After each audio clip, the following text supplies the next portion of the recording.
మనకు దేవదూతలకు ఉన్న తేడా తెలుసా? దేవదూతలను దేవుడు సేవ చేయించడానికి సృష్టించాడు, కానీ నిన్ను మాత్రం ఆయన తన చేతులతో తన స్వరూపంలో తీర్చిదిద్దాడు. అందుకే వారు సేవకులు. మనం దేవుని కుమారులు మరియు కుమార్తెలము. ఈ లోకంలోని అత్యంత శక్తిమంతుడు ప్రధాన దేవదూత మిఖాయేలు నీ ముందుకొచ్చినా అతడు తన శక్తిని కాదు, నీపై ఉన్న దేవుని ముద్రను గౌరవిస్తాడు. ఒక్క రెప్పపాటులో జగత్తును తుడిచేసే శక్తి ఉన్నా నీ కళ్ళల్లోకి నేరుగా చూడలేడు. ఎందుకంటే నువ్వు ఎవరో అతనికి తెలుసు.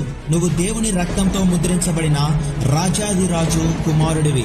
ఇంత గొప్ప గౌరవాన్ని దేవుడు నీ మీద ఉంచినప్పుడు ఎందుకు నువ్వు చిన్న చిన్న తాత్కాలిక ఆనందాల కోసం నీ మహిమను అలాగే నీ శాశ్వత విలువను మార్చేస్తావు? నీ ఆత్మధర ఎంత పెద్దదో నీకు తెలుసా? ప్రలోభం తాత్కాలికం, కానీ నీ విలువ శాశ్వతం. నువ్వు వాటికంటే చాలా గొప్పవాడివి. అందుకనే దేవదూతలు కీర్తనల గ్రంథము 8వ కీర్తన 4-5 వచనాల్లో ఇలాగ చెప్తూ ఉంటారు. మనుష్యుని జ్ఞాపకము చేసుకొనుటకు వాడు ఏ పాటివాడు, నరపుత్రుని దర్శించుటకు వాడే పాటివాడు. దేవుని కంటే వారిని కొంచెము తక్కువనిగా చేసి మహిమ ప్రభావములతో వానికి కిరీటము ధరింపచేశావు అని అంటూ ఉంటారు. దేవదూతలకు మన విలువ తెలుసు, కానీ మన విలువ మనకు తెలియట్లేదు.